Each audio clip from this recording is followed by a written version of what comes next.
It is Wednesday, August 26th, 2026. This is another edition of Baseball Today presented to you by T-Mobile. That is my man, Trevor Plouffe. Hi, I'm Chris Rose, producer Dan along for the ride as well. How's Sacktown treating you okay? You know what? I love Sacramento. Nice hotel here. The food's good. I even enjoy the ballpark. It's a different type of vibe, but they do a good job. They do as best they can. And you saw a little Twins history last night with Taj Bradley throwing the first ever immaculate inning. You know what's funny is, yes, it was awesome to see, but the last pitch was kind of like borderline. Mm-hmm. And so, you want to react because Jim Wolf, who was behind the plate, struck him out. It was strikeout looking. But then it's like, is he going to challenge? This little wrinkle in there kind of, for me, kind of took the moment away. But Taj looked great. And Gage Jump matched him pitch for pitch. He's got some stuff. I know he's had some walks issues, but he looks good too. Okay, let's start off with a tip of the cap or perhaps a raise of the veil, if you will. We saw some young lady during the Mets-Brewers game on the broadcast. There she is in her wedding white dress. I don't know if they ever ended up showing the groom or not, so we were trying to figure out whether or not she's bride, runaway bride, just playing dress up. But something's going on here. Interesting. She married to the game, Chris. That's what it is. Just like me and you. She's married to the game. I can't sit here and judge people when it comes to their wedding day. You do whatever you want. Destination wedding, huge venue, religious setting, it doesn't matter. Ballpark always makes me raise an eyebrow or two. Like getting married at a ballpark? Yep. I feel like that's something you would have done. No. Are you kidding me? You know who I'm married to. Then there's no way. And I would not have wanted that. I spent enough time in the maybe ballpark. Would have wanted that. Michelle's a queen and she needs a castle. Absolutely. Or whatever it was. Although our place is no longer around where we got married. Where was it? Calabasas Inn. Oh, really? Yeah, it was taken away from us. Where was that? What's there now? Probably an office building. Like, where was it? Could you give me some? It was a wedding factory, like not far from like the car dealerships where they all are out there. Okay. Yeah, we were the fourth of 4 weddings that day. There's like one at 10:30, 12:30, 4, and we were at 6:30, but you never saw the other parties. It was remarkable. We're coming up on almost 29 years. Oh, my goodness. All right. That's that. Let's start and continue on at Citi Field, where the Mets actually took care of the Brewers in 10 innings. But that's really not what we're talking about, although we'll give Francisco Lindor some props for that perhaps game-saving catch that he had in the 9th inning. Let's focus on Cooper Pratt, who is the rookie shortstop of the Milwaukee Brewers, and it was kind of a tough day for him. He missed on some bunt attempts in his first at-bat. This is his second at-bat, a little blooper down the right field line, gets away from Benj, and Pratt ends up at first, which his manager apparently did not love. So much so that they're like, hey, kid, why don't you come on over here and have a seat? You got on first base, but now you're going to be done the rest of the day. We had a pinch runner. Here is both Pratt and his skipper explaining things. I got to be better. Stuff that can't happen. It's not winning baseball. Didn't help the team win. And it won't happen again, that's for sure. He would have easily got to second base. What could have happened after that, I'm not sure, but you can't have a guy not understanding that. And I felt like after the first at bat, when he didn't, attempt at a bunt with a ball right down the middle, and second at bat, the ball would pop up that landed fair, and he wasn't at second base. It's time to let him know that, and it's not laziness. I know who this kid is. He's a great kid. It's not laziness, but you got to have your head in the game. Was Skip a little too tough on the rookie? I mean, this is kind of his MO. So I think Pat Murphy's kind of put himself in this corner where he's got to do this now. We saw earlier this year with Sal Frelick, and that was last year. It was the same game. Yeah. Frelick and Durbin both got pulled in the same game. Yeah. So once you start that you set that precedent, I feel like you got to keep going with it. Do I think he was a little harsh on Cooper Pratt? I do. I mean, there are times where, you get backed up on a ball the way he did, and first of all, it takes a little bit of time to find it. As soon as he found it, I mean, I could see how Pat Murphy's saying wasn't running 100%. So I understand that, but to pull him from the game, I feel like most managers wouldn't have done that. But Pat Murphy, again, he's kind of like set this precedent. He went and talked about like the bunt he didn't get down the at bat prior to that. So there was a couple more things going on. I believe it was Hamilton pinch ran for him, right? Yeah.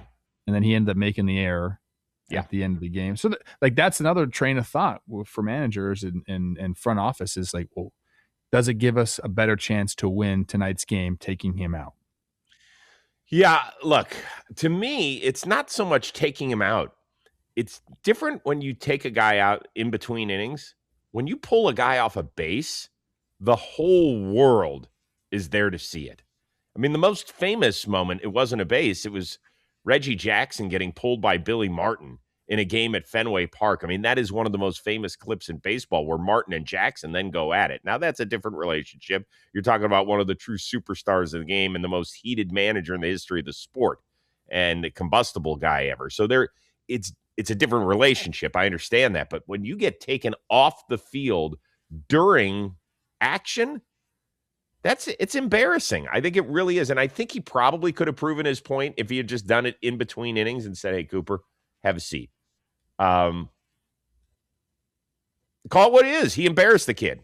He did. Yeah, and again, I don't mind that school of thought of like, hey, like especially when you're a young guy, like let's do this now, and now it'll stick with you for a long time. I mean, Cooper Pratt's terrified of Pat Murphy. Like, let's just call it what it is, Chris. He's terrified. You're up there. This is a veteran manager. This team wins every single year. You're a rookie. All you want to do is just fit in, put your head down, and just be a guy out on the field. And then, this happens. I mean, so it's old school, but Pat Murphy's freaking old school. And again, I think he's just set this precedent now where, like, if this happens, he's got to take guys out because he has a track record of it. So I don't know. I'm So you sound like you're kind of in the middle here. Where are you? Couldn't he have gotten it done the same way, the same effectiveness, when at the end of that inning he says, Cooper, have a seat, you're out? If you're going to take him out, just take him out there. If you're really trying to drive home a message, you do what Pat Murphy did. Okay. All right. And he said, we shared the quote when he said it's not a lazy thing. Like, this guy plays the game hard. It was a teaching moment. You know what? Where this wouldn't have happened, Chris, if Milwaukee is half game up on the Cubs. I feel like they have a little sizable lead, 5.5 games. Oh. Now it allows you to have teaching moments, and maybe I'm wrong. And Pat Murphy surely could be a guy that doesn't care about that, but interesting. They're allowed. They have the leeway to do things like this now. Yeah. So the more I think about it, I don't really have a problem with him pulling him. I'm not 100% sure he would have made it to second, by the way. That's another part of it. He said he for sure would have made it to second. I don't know about that. Yeah, I don't either. And it looked like Pratt kind of lost track of the ball. Like one of those times where you guys hit a ball and you think it's foul. I think that's what happened right out of the gate. You kind of look at him and he's looking up. He is looking right, but I think he thought maybe it went that direction. So I don't think he got the fastest start. He didn't run a bazillion miles an hour. He was not, in my opinion, he would have been dead at second with Benji's arm. I think he would have been out at second by 10 feet, in my opinion. But he wanted to prove a point, fine. I think the interesting thing to comment on is what Plouffe said. If it's a 1-game lead, if it's 2 games over the Cubs in the Central, is he pulling Cooper Pratt out? Because that is screwing you for the rest of the game. I don't know. Don't get me in trouble with Pat Murphy. I'm scared of the guy. Yeah, it's true. You'll be benched. Tomorrow you're not going to show up on the show because Pat Murphy will have benched you on it. Real quickly, the play by Lindor with the bases loaded, and actually it was Hamilton again who hit the liner, I believe. This is a great play by Francisco. That's like platinum glove sort of stuff. I mean, he's been doing this for years at the big league level. So you almost expect him to he's so smooth out there. Yeah. Truly defensively one of the most smooth shortstops we have in the game. Very fun to watch. Yeah, and it has not been a good year defensively for him, but really, really good. I thought that was great. All right. Today's episode sponsored by Warby Parker. Most sports sunglasses, they either perform well or they look good. Warby Parker figured out how to do both. Look at these bad boys. I actually look sporty. I look hip, and I'm freaking old. So look what Warby Parker can do for you. Their sports sunglasses are built with performance in mind. There's no slip nose pad, wraparound design for expanded field of vision, contrast enhancing lenses for sharper vision on the move, and enhanced polarization that cuts glare as well. Did you know these things block 100% of UVA and UVB rays and hold up through long days outside? And Warby Parker is more than sport glasses, prescription glasses, contacts, online eye exams, over 300 retail stores across the country, everything needed for happier eyes all in one place. It's eyewear that's made to move with you. Right now, you buy one pair of glasses, you're going to get 20% off any additional pairs at warbyparker.com/today. That is 20% off any additional pairs when you purchase one pair at Warby. That is WARBY, Parker.com/today. I can tell you this is the first pair of prescription sunglasses I've ever owned. They have come up huge when I've had to go in particular to NFL practices because I cannot see across the field from a distance. These block out the sun. I can see the players I need to. Day game for baseball, perfect as well. Go out and get them today. All right, it is time right now for Pack in the Park, where we look at players and storylines that are getting fans into the stadium. It is brought to you by our friends over at SeatGeek. A couple of stadiums were packed last night in San Diego and in Arizona. One fan base went home very happy. The other, not so much. No score, ninth inning. Driven down the line, and Cruz has given the Pirates the lead. How about that for a big home run? No one's done it in a year except for O'Neal Cruz. The Pirates on top in San Diego. And the 2-1. Swung on and hit high.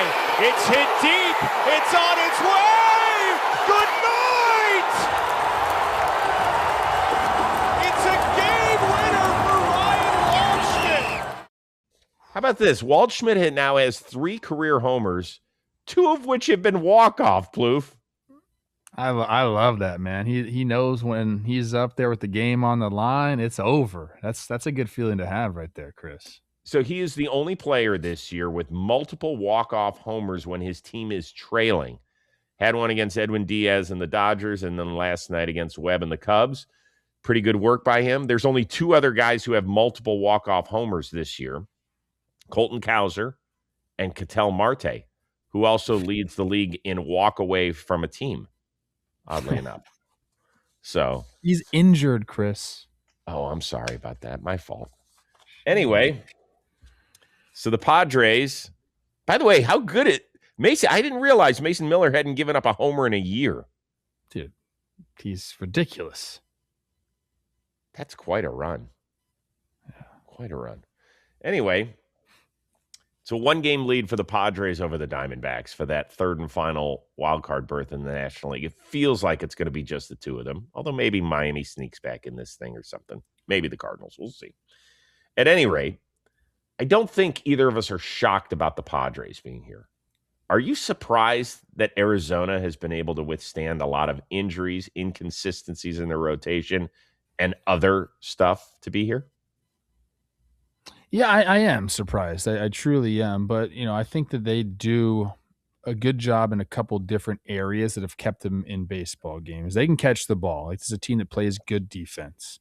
The back end of their bullpen has been very good for them. Mm-hmm. So those 2 things are going to keep you in a lot of games. And then that win last night, their 40th come from behind win. So like if you're a team that just continues to rally, and that's a culture thing. That's like a let's keep going no matter what type situation. And then once you win some of those games, it brings you confidence and you understand, hey, we got to keep playing 27. We got to keep going. I think that Torey Lovello is a big part of that. So if you're a team that knows that or that always has ambition to come back late in the game, because I'm telling you right now, like some teams get down, you're just out. Whether you don't have a good bullpen, whether you don't catch the ball, whatever it is, But when you have those kind of three things working for you, it makes sense. But if you're asking me, like, just looking at the roster, watching some games being played, like, should they be where they're at? It almost feels like no. But they have some sort of secret sauce. I mean, it's very reminiscent, Chris, of 2023. Yeah, it feels that way a little bit. I will say this. I am shocked. I am shocked because I look at their rotation. There's 6 guys that have made double-digit starts this year. Erod has been phenomenal. He's had the best year of his career. He has been great from the World Baseball Classic on, made the All-Star team. He has just been lights out and sensational. Really a wonderful, wonderful season. The 5 other guys that have double-digit starts, Merrill Kelly, ERA of almost 5.5. Zach Gallen, who's injured, ERA over 6. Soroka's had a really good year. That was a great one-year deal for Arizona. He's been very good when he's been out there. When he's been out there has always been a part of his narrative. Ryan Nelson, ERA near 5, and fought really good since he was demoted and then came back. So he's been, but if you go look at on the ESPN, here's your next like 10 days, and the starters are listed out, they have 2 blank spots every turn through the rotation. Yeah. And that's the way it's been. And I don't know how you actually continue to win games when it's like, we'll figure it out at some point. It's a hard way to go, Trevor. Yeah, it is for sure. I mean, it's a lot of relying on some long guys in the pen and, scrapping through baseball games. Again, I think Torey Lovullo, this is something that he also should deserve credit for, finding those innings.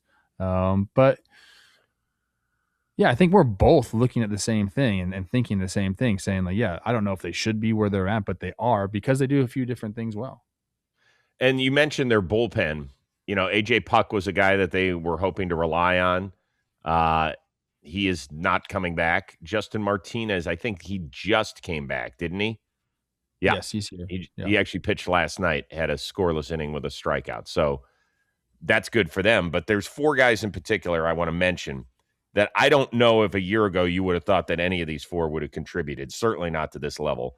Clark, Marilla, Loizica, Garcia, all with at least 40 appearances and sub 2.7 ERA. Pretty good. I mean, the guys they thought they were going to be able to rely on, Puck when he came back from injury, Martinez, and he just got back. He's made 3 appearances. And Paul Sewald, who has been a big part of that organization. They DFA'd him. So you got to make shit work, and they have. The Padres and the Diamondbacks aren't too different of teams. I mean, the Padres also score late in games, and when they have a lead, they can hold it, and they haven't had a full pitching staff the entire year. They went and got 2 guys at the deadline that really helped them stabilize that rotation. But these 2 teams aren't too dissimilar. A few more brand names on the Padres, but yeah, they play same kind of baseball. Yeah, I would say a lot more brand names on the Padres. Sure. And just in case you're curious, last 3 games of the year, Arizona at San Diego. Oh, really? Yeah. Isn't that fun? Oh, man, it's so good, Chris. I love so that. Good. I love that.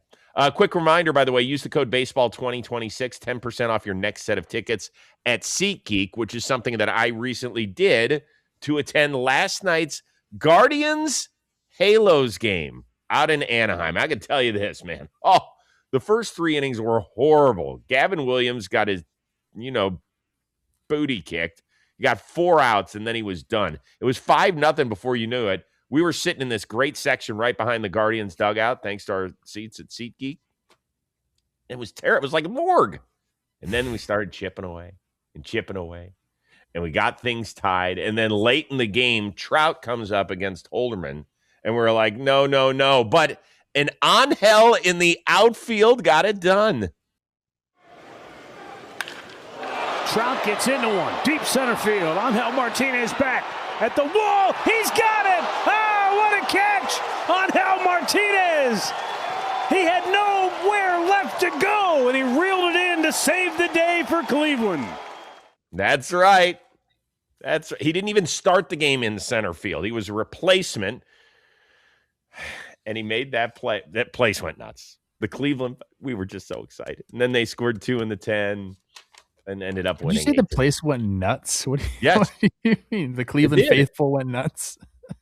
there were a ton of Guardians fans there last night. I will love that. say it wasn't exactly 35,000 strong there last night. So I'm going to guess it was like 16 to 18 maybe, but it was a large contingent of Cleveland fans. I love it. I'm happy for you guys. I've said it before on the show. You and I both we agree on this. It's one of the most fan-friendly places to go see a baseball game. It's Angel Stadium. It's cheap. It's easy to get in and out of. I think the food is good, and there's really not a bad seat in the house. Go do it. I live 51 miles from Angel Stadium. The minute the game was over to the time I walked in the house, 56 minutes. I love that. It's crazy. Dodger Stadium, you wouldn't have been out of the freaking parking lot. I would have had to do the show from there this morning. Just to let you know. Anyway, that's not what we're here to talk about. Guardians have won 6 in a row. They currently lead the race for the third wild card in the American League. Do you believe in winning DNA? And if so, does Cleveland have it? I do believe in winning DNA. I do believe in culture. Pat Murphy's trying to have it there. And the Brewers do have it. They have culture there. Talked about Lovello and the Diamondbacks and playing 27 and setting the tone. So I think Stephen Vogt does a good job of doing that, going back to Terry Francona as well. So I do believe in winning culture, winning DNA. But you still have to have a good baseball team. You can have the best culture around. Doesn't mean you're going to win baseball games. Like Cleveland does some things really, really well. They're going to catch the ball. They're going to throw the ball. And maybe they don't have the best offense, Chris, but they run the bases the right way. They put pressure on the defense. So like and that's culture to me. Like the pitching staff, the starters being good, that's not culture. Like you guys got a good staff. You have good back end of the bullpen guys. So that to me is not culture. The culture is when we get on base and we're applying pressure, and we have an identity of like next man up, like somebody's going to get the job done for us. That's culture. And to me, that's been Guardians baseball for a while now. So I'll say this. I spent some time with the team yesterday. I did an interview for Dugout Discussions with Travis Bazzana, who was great, and that'll come out next week. But I talked to 3 of their new guys, Joe Adell, Nathaniel Lowe, and Patrick Bailey, who, of course, was traded for earlier this season from the Giants. And they're different guys. Adell spent his entire career with the Angels. Bailey, also a first-round pick like Adell, spent his entire career with the Giants. And Nathaniel Lowe has kind of bounced around through several organizations, but is a true veteran.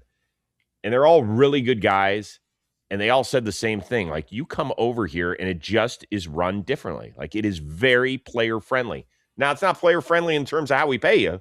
Like, that's not it. They're 29th or 30th in payroll when you look at that stuff. So when it comes to actually paying you, you're probably going to have to move to a different team, most likely. That's the unfortunate thing. At least that's the way it is for now.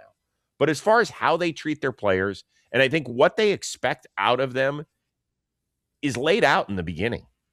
You don't always get that. Think of whatever business you're in. Think of how many great bosses you have had. The best bosses are the ones who are honest with you. And they say, this is what we expect out of you. This is what we think you can do for us. This is what we think we can do for you. So let's do it. That doesn't always happen in sports. It just doesn't. I'm shocked about the number of people who aren't good communicators in sports with their athletes. I mean, you guys want to be coached. That means you want to be told what to do. And it doesn't always happen. And to me, that is a culture thing. Do you agree?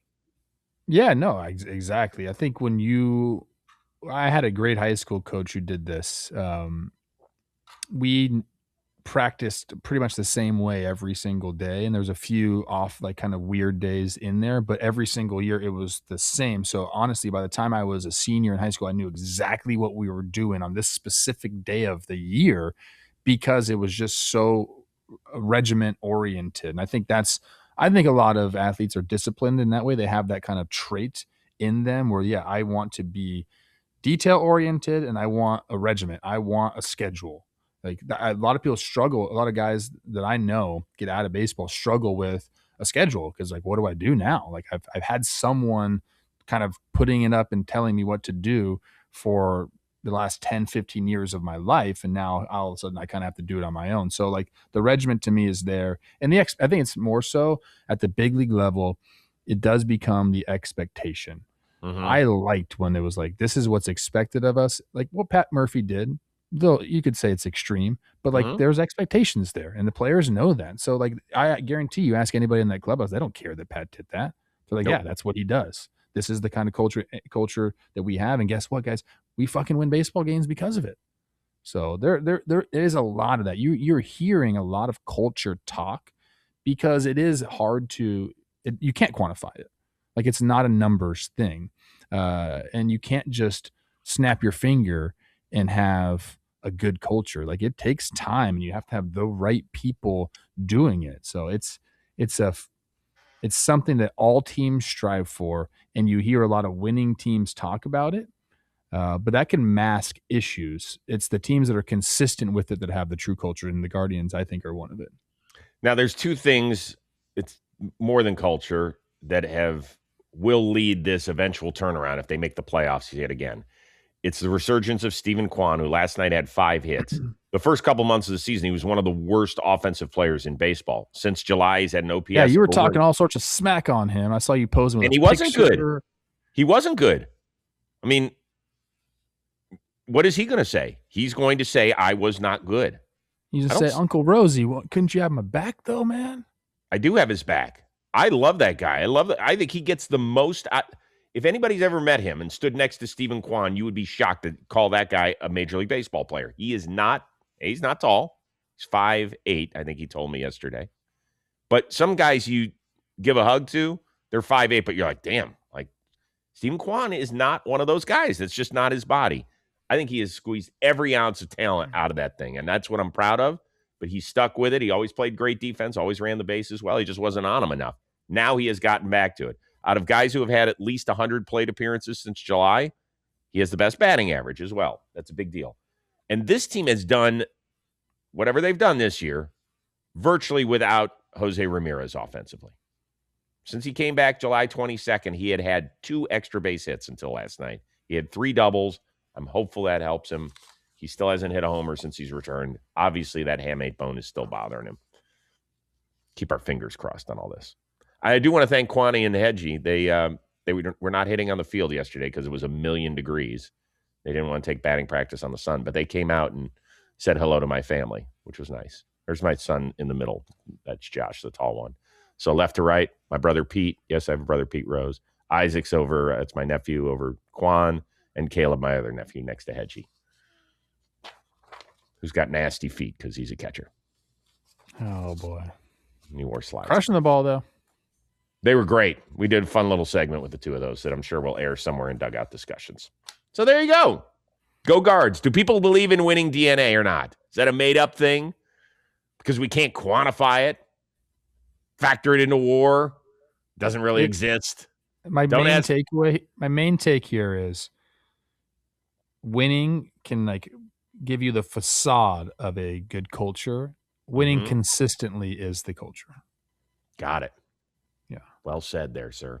Today's episode is sponsored by Lids. Sure, we're all looking forward to October baseball, but the NFL season just a couple weeks away. In fact, 3 weeks from today.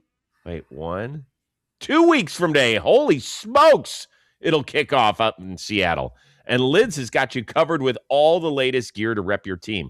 With exclusive designs from 47 and New Era, Lids is the best place to level up your favorite NFL team's merch before kickoff. Classic headwear designs, graphic tees you won't find anywhere else. Totally new concepts that take being an NFL fan to another level. So whether you're watching on Thursdays, Sundays, Mondays, or every day in between, Lids has it all. And regardless of how your favorite team fares on the field this season, you're going to at least look good off of it.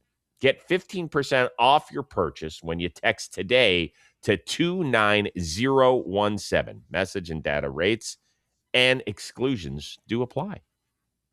Happy wearing. Okay, Braves take the first of a 3-game set against the 2-time defending champs, but it certainly came with an anxious moment in the 9th. This one in the air to right center. Harris is there. Braves win. Just your regular Tuesday night game here at Truist. And what an unbelievable job here by Raisel Iglesias. After a leadoff triple from Shohei Ohtani, he leaves him stranded. And the Braves take game 1 of this series. Yeah, those are the closers I like. The one, because they're going to get hit around occasionally. I like the ones who got some big onions out there. You have to escape that situation right there. You got to have some confidence. You got to have the stuff to be able to get it done. That's awesome. So he struck out Freeman, whom he has owned. I think Freeman's 1 for 11 against Iglesias all time now. Got Betts to ground out. Then they walked Muncy, and then Edman popped out to end the game. So that's a really, really good job. And now back-to-back wins for the Braves against the Brewers and the Dodgers, who we hear are maybe a couple of teams they could see somewhere down the line in October. The other part of this is who started the game for the LA Dodgers. It was Tyler Glasnow for the first time since May 6th. Went 5 innings, struggled in the first. It was like a 35 pitch or something like that first inning. Did strike out 7, no walks, 3 runs allowed. So here's the question. With Ohtani's comeback maybe this weekend in Detroit, and if they can build him up to the point where he's going to be a starter in September, can Tyler Glasnow be the answer at the back end of the Dodgers bullpen come playoff time? It's interesting because the way I'm feeling about it now is that you move Lauer to the bullpen. He can piggyback with Shohei. How built up is Shohei by the time the playoffs come around, I think is something we need to figure out. And then you go, so what would the rotation be if you're talking Glasnow in the bullpen? You're talking Yamamoto, you're talking Shohei, you're talking Blake Snell. Who am I missing? Skubal. And Skubal. Oh my God. Yeah. Skubal. So typically, I mean, last year they went with Roki in the back end of the bullpen. He had his struggles and he had his successes. Glasnow seems like a piece there. I just don't think it's that easy to do it. Like, sure, like in fairy tale land, like, yeah, just throw Glasnow back there. He's got the stuff. He could be a swing and miss guy out of the bullpen. I think that's easier said than done. But if you got those 4 guys leading the way, I mean, almost like where does he fit in? Like, you're not going to a 5-man rotation in the playoffs, no matter what series you're in. So he's got to pitch somewhere. And like, is there a Snell Glasnow piggyback game or something? I think this all does. I think it just matters how built up Shohei is, because that changes the equation of that rotation a lot. Well, let's say that he's built up to the point he's either starting a game or he's not pitching at all. I mean, there's no other choice. What I'm saying is, if Shohei still is only built up to a max of whatever it is, 75 pitches, right? Then you need somebody long behind him that could be Glasnow. So that's okay. If he's built up more than that, and hey, we can get 6 innings out of this guy, and maybe we get him back to the 100 pitch mark or something like that, then that is easier for Glasnow to then say, okay, we can have him as a 1 inning guy. Where do you think he's more valuable, as a piggyback on Shohei or just a bulk guy, period? Because there's going to inevitably, even with as talented as the Dodgers rotation is come October, we know that guys grind out at bats. Guys can get worn out a little bit earlier in some games. Or is he better off coming in as a late inning, 1 inning guy multiple times in a series? I honestly think probably as a bulk guy. Because, those games, depending on the score too, like if it's, if you're still in the game and you have a guy that can come eat 2 or 3 innings, save the rest of your actual relievers from having to come get those innings, I mean, that's a big deal. But in short series, saving guys, and particularly with the way, I mean, when Edwin Diaz went on the injured list with the inflamed neck, Dave Roberts was like, we don't have a lot of options to turn to. Right. So outside of Tanner Scott, it's like Tanner Scott or and I don't think they're 100% figured this whole thing out again for the bullpen in October. They just haven't. So if you had a vote, would you make Glasnow a multiple inning reliever where you can maybe use him twice in a 5-game series, or would you go shorter stints and maybe be able to use him 3 times in a 5-game series or 4 times in a 7.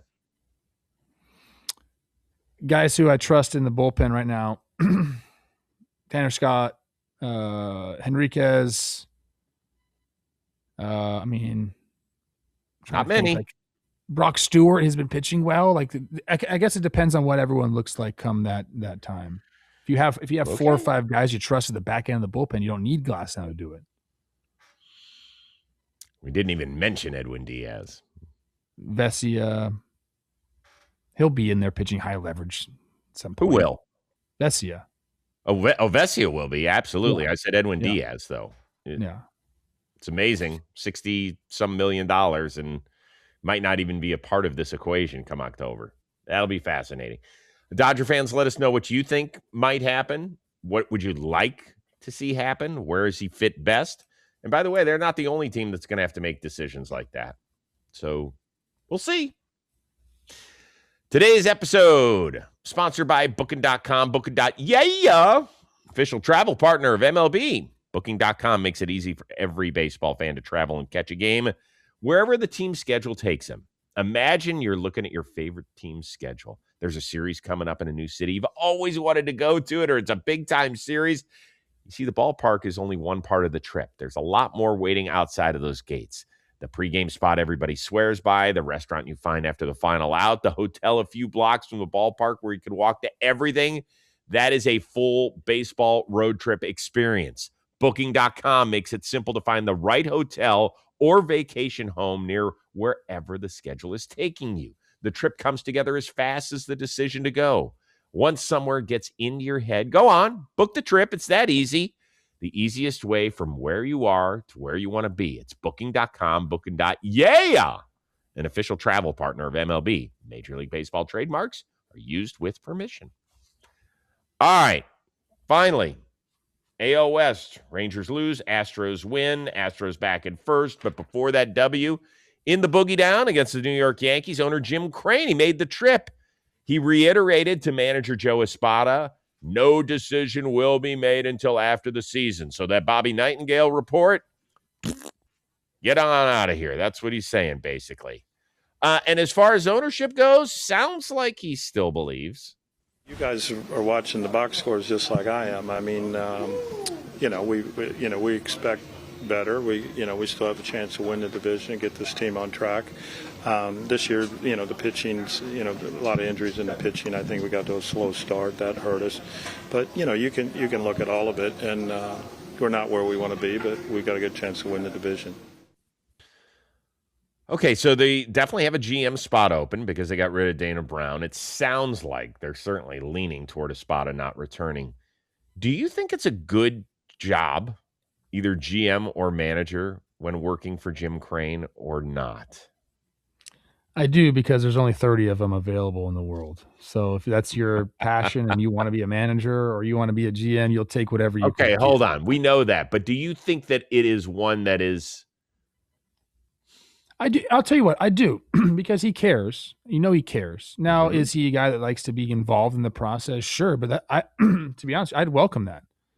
I'd want to say, hey, you're bringing me in. I'd want to be able to do my job. I'm okay. Let's talk things out. I actually prefer an owner that's more hands-on than just, hey, you do your thing. Maybe my tune would change if that was actually my job. And he nixed the trade that I made, like he did for Larnach and Brian Abreu. But at the end, I mean, everyone has a boss. Any owner could come in and say that.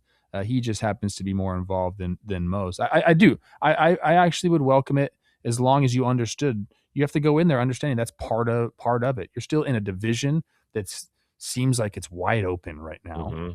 It's not like you're the Colorado Rockies GM job. What are you going to do? What are you going to do there? You got Dodgers for the foreseeable future. So the AL West to me is a wide open division. You got Yordan Alvarez anchoring your lineup. I think there's a lot of good things to like about it. So I'd say, yes, it's still a very desirable job. Yeah. As an outsider who doesn't deal with the day in, day out movings of the Houston Astros, I would agree with you. I do believe. I think he's probably the only owner who played successfully, and he was a Division II pitcher and a very good one at that. So he does have an understanding of the sport, right? It wasn't like, hey, I'm just a baseball fan and it seems kind of cute. I'd like to use part of my portfolio on owning a major league team. That's not who he is. He's always been invested in it. And does he probably poke his head into decisions where maybe you go, God, that feels cringy? Yeah, it does. But I would like somebody who has a knowledge, that has an understanding, as long as he's willing to listen to what you're saying. Like, and who knows what relationship he had with Dana Brown, right? I mean, he got rid of somebody who won him a World Series in that role. He was like, beat it, pal. Had enough. So as long as he's willing to sit down and see your side of it, and then you can have a grown-up discussion about it. I mean, ultimately, we all have bosses. We all have owners. So, yeah, I think it'd be fine. Geez, Astros fans, if you're upset with that owner because he doesn't spend as much as some other people, or he'll nix certain personnel decisions, or he brings in certain guys and handcuffs their ability to make moves, go try and be in the fan of a team whose payroll doesn't even sniff $100 million. Say who you want to say. I don't like it. Red Sox still hanging around the American League East. Okay, they still got time to get this thing done. As Duran has a blast in extras. And a 1-0. Swinging a high drive. Deep right. Collide back. And it's gone for a grand slam. Yep. Jarren Duran with the game winner. But it has been a miserable season for him. Are you surprised with his fall off? I mean, yeah, this guy put up a 9-WAR season in 2024. If you go 2023, 2025, he was 276, 340, 470 for an 810 OPS. I mean, the guy was consistent. He was playing great defense. He was hitting the ball. I mean, 2024, 48 doubles, 14 triples. Last year, 41 doubles, 13 triples. Gonna steal you bags. And then this year, it's all kind of gone down. So yeah, am I surprised? Sure. It's an incredible fall off. He still looks good. It's not like he's out of shape this year or anything, but it's been a huge fall off. Yeah. And I wonder how much the trade talk has affected him too. I mean, it's been before that though. Yeah. He's got 36 extra base hits right now and more than 500 plate appearances. He had 70 extra base hits a year ago and 83 in that 9-WAR season of 2020. It's shocking. It is shocking what has gone on with him. So, happens, I suppose. Talked about Cal Raleigh yesterday. By the way, Cal with he's back. Home run. I know. The Mariners are freaking scary. And you know what? That third wild card race is getting smaller. Yeah. In the American League. I hate to admit it. Twins got to go. We're 3 games back in it now. No, it's not a big deal. Check back in 48 hours. I'll let you know how they're doing. 2 other things just to mention. Pete Alonso continues to swing. He had 4 hits last night in, I think it was a 13-1 win. And the Kansas City Royals, I think, are going for their 10th straight win tonight, something they haven't done in over a decade. So those are just a couple of stories we're keeping our eyes on as well. We are back at it again tomorrow, and we cannot wait. For our one-of-a-kind producer, Dan Rourke, the uber-talented Trevor Plouffe, I am Chris Rose. We will see you Thursday here on Baseball Today, presented to you by T-Mobile.